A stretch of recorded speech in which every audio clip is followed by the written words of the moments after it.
10वी ची परीक्षा हे सर्वात महत्त्वाचा टप्पा आहे, ज्याच्यामध्ये 20 फेब्रुवारी म्हणजे आता फक्त 60 दिवस राहिलेत आपल्या परीक्षेसाठी. 60 दिवसामध्ये आपण क्वेश्चन पेपर्सला जास्त फोकस करायला पाहिजे. प्लॅनिंग शिवाय काहीच शक्य नाही आहे. टार्गेट कधीही मोठंच असलं पाहिजे. अवघड गोष्टी सर्वात आधी संपवा. हे टायमिंग मी ठरवलं होतं, मग त्या टायमिंगमध्ये माझा हा अभ्यास झाला नाही, ठीक आहे, मग ते उद्या फॉलो करू. उद्या कधीच येत नाही.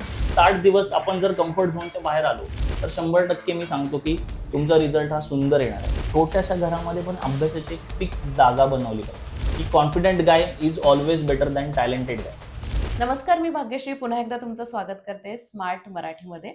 आज आपण एका महत्त्वाच्या विषयावर बोलणार आहे. विषय असा आहे की येत्या काही दिवसात 10वी परीक्षा येते आणि 10वी परीक्षा म्हटलं तर विद्यार्थी आणि पालक दोघांना सुद्धा मानसिक ताण असतो. पण हा मानसिक ताण घालवायचा कसा?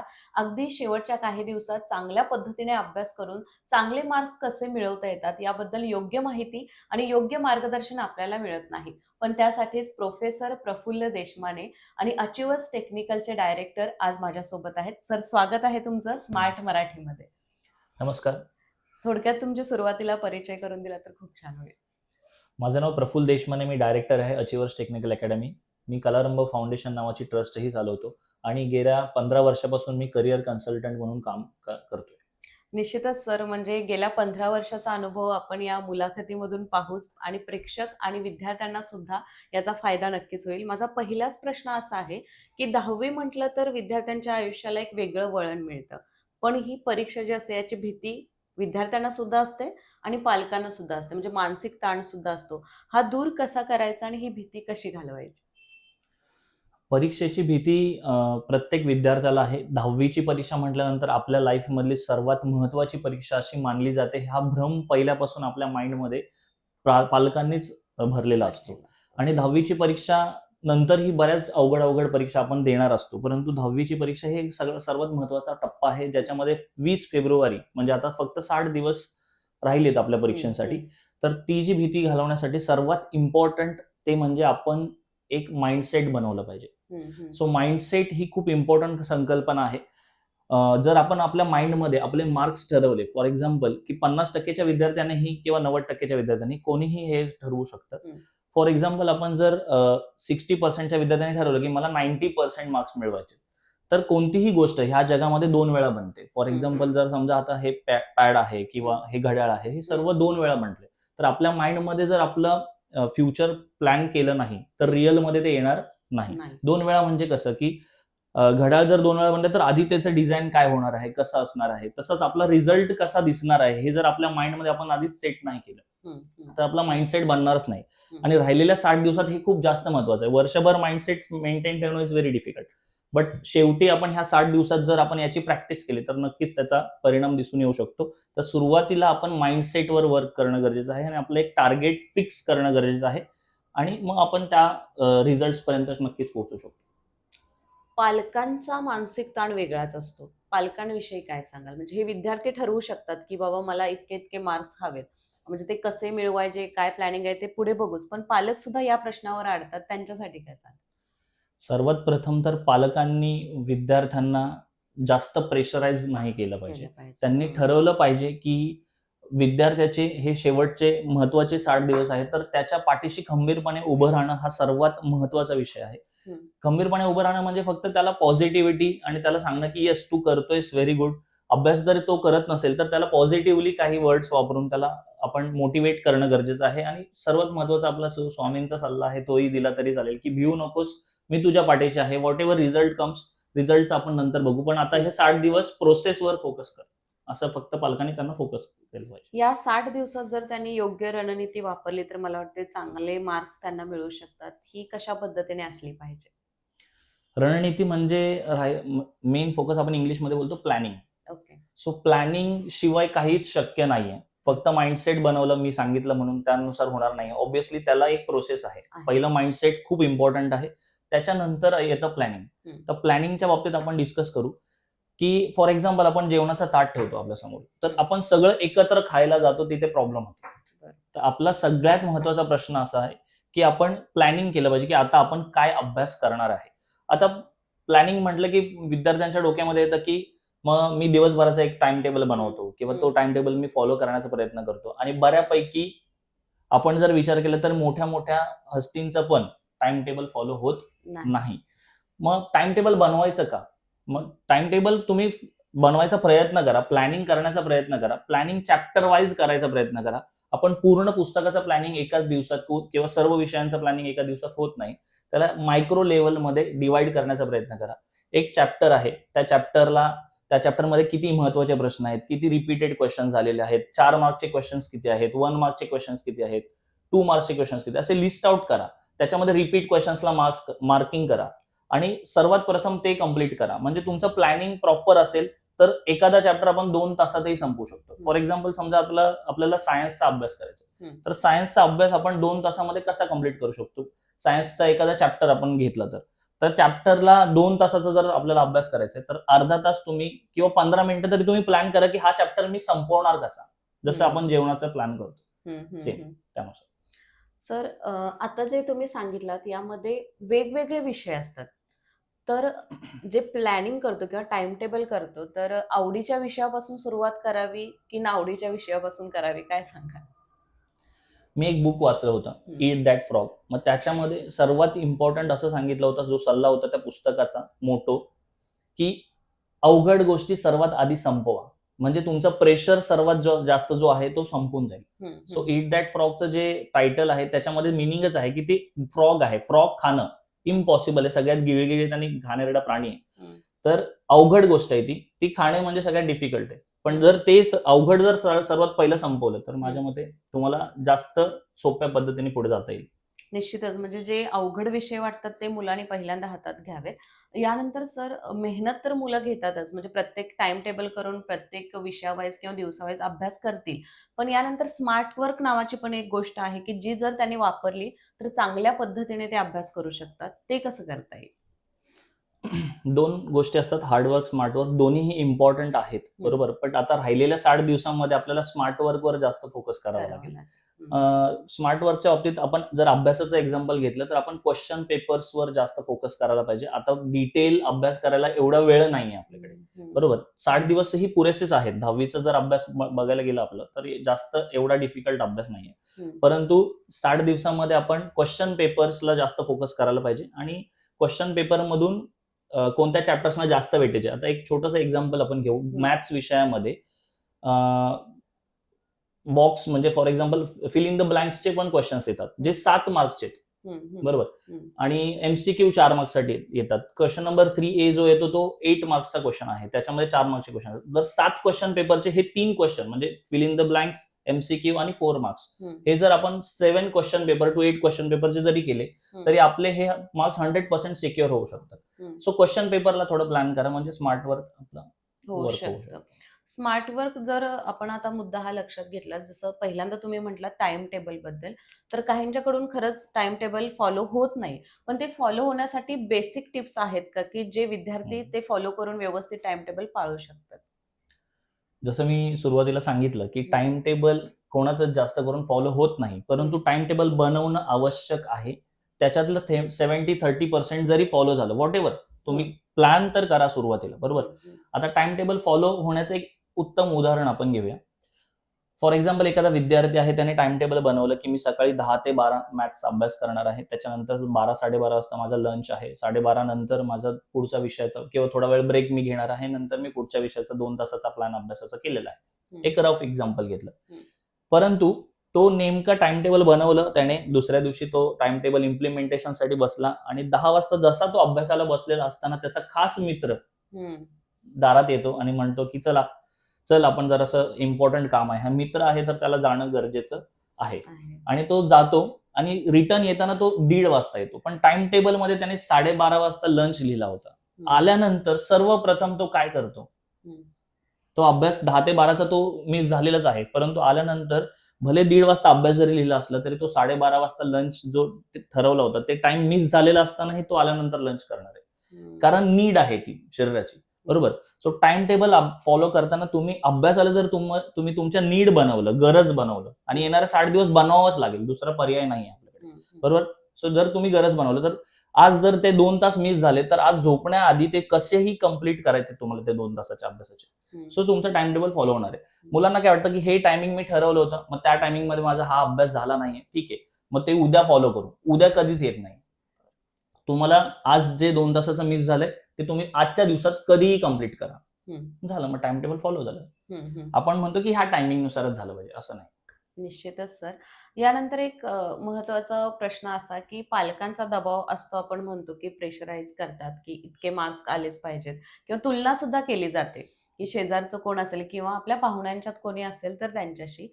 पण हे करत असताना अचानक, म्हणजे आता हे 60 दिवस राहिलेले आहेत, यामध्ये अनेक पालक काय करतात, अचानक सगळंच बंद करतात. म्हणजे त्याला फोनची सवय असेल, फोन पूर्ण बंद, टीव्ही पूर्ण बंद, किंवा त्याचं बाहेर जाणं बंद.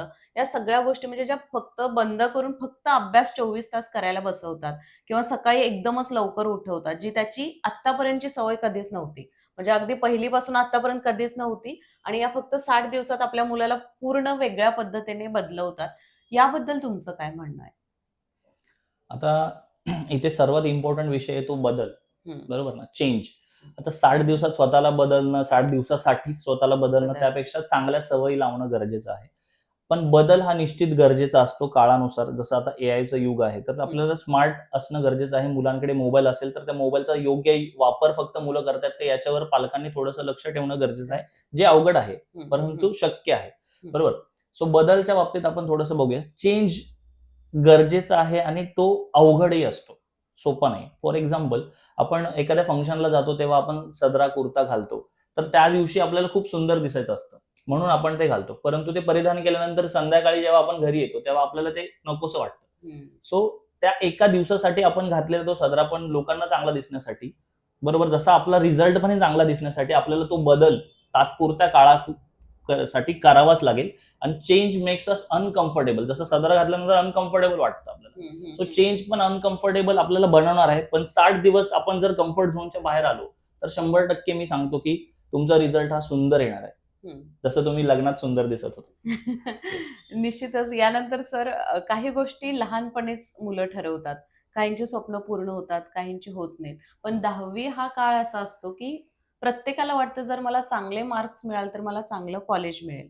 त्यामुळे यामागे कुठं ऍक्ट, प्रोसेस आणि अफर्मेशन आहे का? नेमकी ही संकल्पना कशी आहे? ऑब्व्हियसली ही प्रोसेस 60 दिवसाची आहे. त्या प्रोसेसमध्ये अफर्मेशन आहे. सुरुवातीला मी माइंडसेटचं एक्झाम्पल दिलं होतं. तर माइंडसेटच्या नंतरची प्रोसेस आहे प्लॅनिंग, टाइम टेबल, बरोबर. आणि नंतर शेवटी आपल्याला येतं की आपण अफर्मेशन म्हणजे प्रॅक्टिस. म्हणजे आपल्याला जे चेंज करायचंय त्या चेंजची प्रॅक्टिस पण पाहिजे. फॉर एक्झाम्पल, तुमच्या माइंडमध्ये तुम्ही ठरवा की रोज आरशासमोर उभं राहून, आता हे थोडंसं वेड्यासारखं वाटू शकतं, पालकांना पण वाटू शकतं, विद्यार्थ्यांना पण वाटू शकतं, पण खरोखर हे वर्क होतं. तुम्ही आरशासमोर उभे राहा आणि पॉझिटिव्ह 7-8 लाईन बोला अभ्यासाबद्दलच्या आणि तुमच्या रिझल्ट बद्दलच्या. आणि त्या लाईन्स कॉन्फिडेंटली आणि जोरात आवाजामध्ये बोलणं गरजेचं आहे. आणि बघा, तुम्ही एक 15 ते 20 दिवसानंतर तुम्हाला 100% तुमच्यामध्ये, स्वतःमध्ये आणि तुमच्या पालकांमध्ये आणि सर्वांमध्ये बदल दिसून येईल. आणि हे आपण ह्याला खेळ समजू नको. आपण रिअलिटी जर आपण विचार केला, एक एक्झाम्पल घेऊ. आपण Asia cup final India versus Pakistan match पाहिली होती. त्याच्यामध्ये रिंकू सिंगने सुरुवातीला लिहून ठेवलं होतं की मी विनिंग रन मारणार, आणि खरोखर ते शक्य झालं. वाटलं तर तुम्ही इंटरव्ह्यू बघा. जर एवढे मोठे खेळाडू जर ह्या गोष्टींना मानतात तर आपण का नाही म्हणत? आपल्याकडे सगळ्या गोष्टी आहेत, आपण फक्त फॉलो केल्या पाहिजेत. सो मी सांगेन की तुम्ही वर्क करा याच्यावर आणि प्रोसेसला फॉलो करा. अफर्मेशन खूप इम्पॉर्टंट आहे.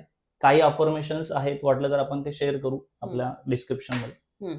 निश्चितच सर, या सगळ्या गोष्टी अभ्यासाबद्दल किंवा आपण जे विचार करतो त्याबद्दल झालं. पण प्रॅक्टिकली बघायला गेलं तर 60 दिवसात जो बदल झालेला असतो त्यामुळे शारीरिक बदल पण होतात. काही मुलं आजारी पडतात. यावेळी योग्य आहार, योग्य झोप आणि योग्य अभ्यास कसा झाला पाहिजे? बरोबर आहे. म्हणजे आपण हिंदीमध्ये म्हणतो सर सलामत तो पगडी पचास. म्हणजे परीक्षा एकदा येणार आहे, परंतु हेल्थ खूप इम्पॉर्टंट आहे.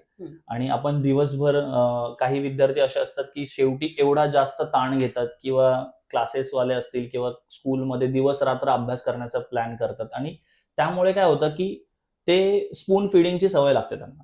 तर एक प्रॅक्टिकली मी सांगेन की हेल्थकडे जास्त फोकस करणं गरजेचं आहे. तुम्ही प्लॅनिंग केलं, जसं मी सांगितलं की 2 तासाचं जर तुम्ही प्लॅन केलं तर तुम्ही जो दिवसभर ते पुस्तकाचं एक पेज ओपन करून दिवसभर त्या बुककडे बघत बसला तर काहीच होणार नाही. बरोबर. पालक पण म्हणतात की अरे केव्हापासून तेच पान आहे. बरोबर. सो प्रॅक्टिकली तुम्ही प्लॅनिंगवर फोकस करा. तर तुम्हाला आहे ना हेल्थकडे काय सर्व गोष्टींकडे लक्ष देता येईल. मी इव्हन म्हणेन की अभ्यासाच्या काळात पण तुम्ही खेळायला जाऊ शकता. हम्म, हम्म, शेवटच्या 60 दिवसातही. हम्म, बरोबर. हम्म, फक्त तुम्ही प्लॅन करा. प्लॅनिंग केलं तर तुमच्याकडे वेळ उरणार आहे. हम्म, खूप वेळ आहे मुलांकडे. हम्म, मुलांना असं वाटतं माझ्याकडे वेळ नाहीये. हम्म. त्यांना डांबून ठेवल्यासारखं वाटतं. पण तुम्ही जर प्लॅन केलं तर 100% होणार. एक्सक्युजेस असतात मुलांच्या, त्यापैकी एक असतो की घरात आमच्या शांतता नाहीये किंवा आजूबाजूला शांतता नाही म्हणून माझा अभ्यास होत नाही, तर मला अशीच जागा पाहिजे, असंच. हे हे खरंच म्हणजे असतं का गरजेचं की मुलांना असंच वातावरण पाहिजे? आणि दुसरी गोष्ट, जर तसं वातावरण काही कारणामुळे मिळत नसेल तर तिथेही अभ्यास होऊ शकतो का? मी स्वतःचंच उदाहरण देईन, की मी एका छोट्या घरामध्ये जन्म झालेला आहे माझा आणि खूप कमी जागा असायची. पाहुणे यायचे वगैरे, वगैरे बऱ्याच गोष्टी व्हायच्या. परंतु त्यावेळेला अभ्यासाची छोट्याशा घरामध्ये पण अभ्यासाची एक फिक्स जागा बनवली पाहिजे, की येस ही माझी जागा आहे अभ्यास करण्याची. छोट्याशा घरात. मी असा एक छोटासा टेबल बनवला होता. त्या टेबलवरच मी अभ्यास करत बसायचो. सो तुम्ही प्लॅन करा तुमची जागा कोणती अभ्यास करायची. माइंडसेट बनवा, की मी इथे अभ्यास करणार. तुम्ही अभ्यास करत असताना जर समजा आजूबाजूला जास्त गोंधळ आहे, तर तुम्ही लाऊडली बोलून अभ्यास करू शकता. जे आजकालच्या मुलांना आवडत नाही. पालक म्हणतात, की जोरात वाच, जोरात मोठ्याने बोल, मोठ्याने बोल. परंतु ते मुलांना आवडत नाही. परंतु जर तुमच्या आजूबाजूला जर गोंधळ आहे, तर तुम्हाला 100% थोडासा लाऊडली अभ्यास करणं गरजेचं आहे. आणि परिस्थिती सर्वांची वेगळी आहे. काही जणांकडे अभ्यासासाठी रूम पण अवेलेबल असेल, पण तो पण एक डिसएडव्हांटेजचा भाग आहे. बरं. कारण अभ्यासामध्ये मुलगा त्या रूममध्ये जाऊन अभ्यासच करतोय का, हे पालक चेक करायला जाऊ शकत नाही आणि विदाऊट मोबाईलमध्ये जायला पाहिजे. आणि येस, मोबाईल जरी घेऊन गेला, तरी मुलांना मोबाईलचा खूप जास्त बेनिफिट आहे. आज जर समजा एखाद्या चॅप्टरचा तुमचा अभ्यास झालेला नाही, तर तुम्ही त्या चॅप्टरचा अभ्यास चालू करण्याच्या आधी एक वन शॉट YouTubeचा कोणताही व्हिडिओ बघा, ज्याच्यामध्ये जास्त व्ह्यूज असतील आणि तुमचा तो चॅप्टरच्या कॉन्सेप्ट क्लिअर होतील. नंतर प्रश्न उत्तर पाठांतर करायला जास्त सोपं जाऊ शकतं. बरोबर. सो जागा आणि टेक्नॉलॉजी याचा प्रॉपर वापर करा आणि नसेल तर ऑब्व्हियसली हे तुमच्यासाठी एक मोटिवेशन म्हणून असेल आणि जसं मी आता इंटरव्ह्यूमध्ये सांगितलं तसं तुम्ही तुमच्या फ्युचरमध्ये सांगू शकता, की येस जागा नव्हती, हे नव्हतं, परंतु मी सक्सेसफुल झालो. आणि हे फक्त कारण आहेत. जर आपल्याला करायचं असेल तर 100% होणारच. यानंतर एक बेसिक गोष्ट असते की आपण नोट्स ज्या काढतो, बऱ्याचदा त्या नोट्स आपण अशा भिंतीवर किंवा जिथे जागा असते तुम्ही उठता तिथे असाव्यात, किंवा जसं अफर्मेशन तुम्ही बोललात की मला समजा 90% हवेत, तर मी अशी जागा की जिथे मी रोज बघते, म्हणजे आरशात बघते किंवा उठते, तिथे त्या स्टिक्स केल्या पाहिजेत, नोट्स स्टिक केल्या पाहिजेत. या गोष्टीचा खरंच फायदा होतो का, अशा काही टिप्सचा? Yes, yes, yes. फॉर्म्युलाज म्हणा किंवा तुमचे टार्गेट 98% 100% जे काही टार्गेट कधीही मोठंच असलं पाहिजे. ठीक आहे. ते टार्गेट तुम्ही स्टिक करताय किंवा इम्पॉर्टंट फॉर्म्युलाज, इम्पॉर्टंट लॉज ते मोठ्या अक्षरामध्ये लिहून ठेवणं गरजेचं आहे. जेणेकरून तुम्ही उठल्या-उठल्या सकाळी त्या अभ्यासाच्या डेस्कवर बसल्यानंतर तुम्ही ते रीड करणं एकदा गरजेचं आहे. कारण काय होतं की सम्स मुलांना शिक्षक शिकवताना समजत असतात. मी स्वतः मॅथ्सचा टीचर आहे. तर शिक्षकाचे सगळे फॉर्म्युलाज बाहेर आहेत. शिक्षकाने बऱ्याच वेळेला ते सम सॉल्व्ह केलेले असतात. त्यामुळे शिक्षकांना येतायत, मुलांना समजतायत. परंतु मुलांना स्वतः सॉल्व्ह करायला जाताना ते येत नाहीत. तर हे जे फॉर्म्युला स्टिक केलेले असतात, जर फॉर्म्युलाज रोज-रोज बाहेर केले, तर शिक्षकासारखे तुमचे फॉर्म्युलाज बाहेट होतील. आणि ज्यावेळेला फॉर्म्युलाज बाहेट होतील, त्यावेळेला तुमच्या ते स्टेप्स 100% कुठेही तुम्ही ब्लॉक होणार नाही, की आता तुम्ही ब्लँक झाला, आता पुढे काय करू? तर ऑटोमॅटिकली ते येणार आहे. त्यामुळे ह्या सगळ्या जुन्या स्क्रिप्ट आहेत ह्या, पण 100% युजफुल आहेत. ओल्ड इज गोल्ड म्हणतात, ते मला इथे दिसतंय. यानंतर सर, काही मुलं अशी असतात की अगदी पूर्व परीक्षेपर्यंत सुद्धा इतकेसे चांगले बरे मार्क नसतात, पण त्यांना कुठून तरी ऊर्जा आली आणि वाटलं की नाही बाबा, या शेवटच्या दिवसात मी सुद्धा चांगले मार्क्स मिळवू शकतो, म्हणजे अगदी 20-30% पुढे जाऊ शकतो. तर अशा मुलांसाठी काय सांगता? नक्कीच मी अशी उदाहरणं स्वतःच्या डोळ्यांनी पाहिलेली आहेत. आम्ही अचिव्हर्स टेक्निकल अकॅडमीमध्ये आमच्या की दरवर्षी बऱ्याच विद्यार्थ्यांना मोफत शेवटच्या 50-60 दिवसामध्ये फ्री सायन्स आणि मॅथ्स शिकवतो. आणि मी पाहिलंय की कसं असतं, एक्झाम जवळ आले म्हणून आता हा इंटरव्ह्यू पण मुलांच्या कामी येणार आहे. जसं एक्झाम जवळ आले म्हणून मुलं पण सिरियस असतात आणि ते आमच्याकडे मोफत ठेवल्यामुळे ते येतात, मुलं लेक्चर अटेंड करतात आणि आमूलाग्र बदल घडतो त्यांच्यामध्ये. सो शेवटच्या दिवसांमध्ये 100% पर्सेंटेज हे वाढणारच आहेत. 10वीचे परीक्षेमध्ये कमीत कमी जर तुम्हाला 9thला जे पर्सेंटेज त्याच्यापेक्षा 10% हे इझिली वाढणार आहेत, इझिली. आणि जर एफर्ट्स घेतले तर 20% पण वाढू शकतात, 30% पण वाढू शकतात. फक्त आम्ही जे सांगितलंय त्याला फॉलो करणं गरजेचं आहे. यामध्ये सर एक महत्वाचा मुद्दा राहिला आपला, तो म्हणजे वेळ, अभ्यासाची वेळ.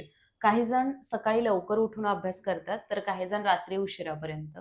तुमच्या आतापर्यंतच्या जो काही ऑब्झर्वेशन आहे म्हणा किंवा जो अनुभव आहे, यामधून काय वाटतं की नेमकी कोणती वेळ मुलांनी पाळली पाहिजे? आता प्रत्येक विद्यार्थ्याचा पॅटर्न वेगळा आहे वेगळा अभ्यास असतो. करण्याचा. हं, मी असं म्हणणार नाही की मॉर्निंगलाच अभ्यास करा, इव्हिनिंगला रात्री अभ्यास करू नका. हं. ठीक आहे. तुम्ही कधीही अभ्यास करा जेव्हा तुमचा अभ्यास होतो. फॉर एक्झाम्पल माझ्या घरी जागा नव्हती, मी तुम्हाला सांगितलं. तुम्ही हा जो प्रश्न विचारला खूप इम्पॉर्टंट आहे. त्यामध्ये मी संध्याकाळी रात्री अभ्यास करायचो मोस्टली. म्हणजे 10 नंतर मी सकाळी 4 वाजेपर्यंत अभ्यास करायचो. पण नंतर मी पूर्ण झोप घ्यायचो. हं, आता इथे सर्वात इम्पॉर्टंट झोप आहे. हेल्थ येते तिथे. हं. जर तुम्ही रात्रभर अभ्यास करताय, नंतर दिवसा तुम्ही शाळेमध्ये जावं लागतं, ऑब्व्हियसली इम्पॉर्टंट आहे. पण आल्यानंतर थोडीशी तरी इम्पॉर्टंट म्हणजे कमीत कमी 5 ते 6 तासाच्या वर झोप झालीच पाहिजे. पाहिजे. हं, मग अभ्यास तुम्ही सकाळी करा किंवा इव्हिनिंगला करा, काही प्रॉब्लेम नाही. हं, हं, परंतु अभ्यास करा. हं. शेवटचे 60 दिवस राहिले. असं म्हणतात की मॉर्निंगला सकाळी लवकर उठून जो अभ्यास करतो किंवा फॉर्म्युलीज आपण वाचतो ते पटकन लक्षात राहतात किंवा ती स्मृती आपल्या कायम लक्षात राहते. हे याबद्दल काय सांगाल? अ, तसं मॉर्निंगला अभ्यास केल्यानंतर लक्षात राहतं, कारण आपण सकाळी फ्रेश असतो. आपली चांगली झोप झालेली असते हं. आणि मेंदू हा चांगल्या प्रकारे कार्य करू शकतो. त्यामुळे सकाळी जास्त अभ्यास होतो. परंतु काही विद्यार्थ्यांचा शांततेत संध्याकाळी पण चांगला अभ्यास होतो. सो अभ्यास. डिपेंड्स आहे प्रत्येक विद्यार्थ्यावर. निश्चितच सर. खूप छान माहिती दिलात. पूर्ण 10वी बद्दल आपण बोललोच. पण शेवटचा प्रश्न माझा असा आहे, की कॉन्फिडन्स आणि टॅलेंट या 2 गोष्टी नेहमी बघितल्या जातात. म्हणजे भविष्य काळात ज्यावेळी ते नोकरीसाठी जातील किंवा स्वतःचा व्यवसाय जरी उभा करतील, त्यावेळी या 2 गोष्टी कंपॅरिझन होतं त्यांचं. याबद्दल काय सांगाल? आता पर्सेंटेज 10वी नंतर तुमचे जे काही येतील ते एक्सेप्ट करणं गरजेचं आहे सर्वात पहिलं. कॉन्फिडन्स आणि टॅलेंट हे खूप महत्वाचं, म्हणजे वेगवेगळ्या गोष्टी आहेत. गोष्टी आहेत. मी महेंद्रसिंग धोनींना थोडंसं मानतो आणि त्यांचे इंटरव्ह्यूज जास्त करून मी फॉलो करतो. त्याच्यामध्ये मी एक लाईन ऐकली होती, की "confident guy is always better than talented guy." म्हणजे जर तुमच्यामध्ये कॉन्फिडन्स आहे, तर तुम्ही इझिली हं, कोणत्याही गोष्टीवर मात करू शकता. याचं आपण एक मार्क्सच्या बेसिसवर उदाहरण घेऊया. समजा एखाद्या विद्यार्थ्याला 10वी ला 95% आहेत हं, आणि एखाद्या विद्यार्थ्याला 10th ला 60% आहेत. हं. कोणतीही जेव्हा कंपनी जेव्हा जॉबसाठी अप्लाय करते किंवा जॉबसाठी रिक्रुटमेंट ॲडव्हर्टाइज काढते, ओके, तेव्हा नोटीस बोर्डवर त्यांचं एकच नोटीस असतं, इम्पॉर्टंट नोटीस असतं, की we want first class without any KT. म्हणजे आम्हाला फर्स्ट क्लास पाहिजे आणि कोणत्याही सब्जेक्टमध्ये तो विद्यार्थी फेल झालेला नाही पाहिजे. नाही. सो माझं हे म्हणणं आहे, की तुमचे पर्सेंटेज म्हणजे 95% वाल्याला पहिला इंटरव्ह्यूला घेणार आहे, 60 वाल्याला नंतर घेणार आहे, याच्यातला कोणताही भाग येत नाही. येस, ऑब्व्हियसली थोडंसं चेक केलं जातं, थोडंसं जज केलं जातं. परंतु जर समजा 95%चा विद्यार्थी इंटरव्ह्यूमध्ये काहीच बोलत नाहीये हं, हं, आणि हं. 60%चा विद्यार्थी कॉन्फिडेंटली सगळ्या गोष्टींची उत्तरं देतो, तर ऑब्व्हियसली त्याला सिलेक्ट केलं जातं. सो कॉन्फिडन्स इम्पॉर्टंट आहे, टॅलेंट इक्वली इम्पॉर्टंट आहे, बट कॉन्फिडन्स जास्त इम्पॉर्टंट आहे. ओव्हर कॉन्फिडन्स नको, कॉन्फिडन्स. निश्चितच. थँक सो मच सर, इतकी छान माहिती दिलात. प्रेक्षक हो, तुम्हाला ही मुलाखत कशी वाटली नक्की कळवा. तुमचे अजून काही प्रश्न असतील तर नक्कीच कमेंट बॉक्समध्ये आम्हाला कळवा आणि ही मुलाखत आवडल्यास लाईक करा, जास्तीत जास्त शेअर करा, जेणेकरून पालकांपर्यंत आणि विद्यार्थ्यांपर्यंत ही मुलाखत पोहोचेल. आणि अशाच माहितीपूर्ण मुलाखतींसाठी आणि व्हिडिओजसाठी स्मार्ट मराठीला फॉलो करायला विसरू नका. धन्यवाद sir. Thank you. Thank you so much.